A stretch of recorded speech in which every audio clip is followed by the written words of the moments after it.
أعوذ بالله من الشيطان الرجيم. بسم الله الرحمن الرحيم، والصلاة والسلام على أشرف المرسلين. السلام عليكم ورحمة الله تعالى وبركاته. فضلا وليس أمرا، اشترك في القناة وفعل جرس التنبيه لكي يصلك كل جديد.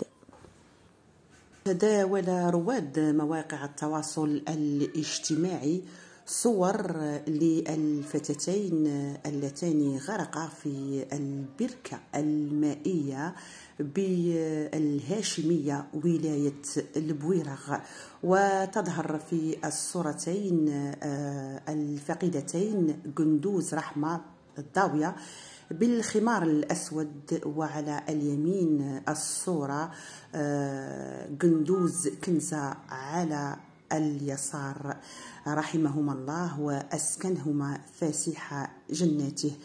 إنا لله وإنا إليه راجعون.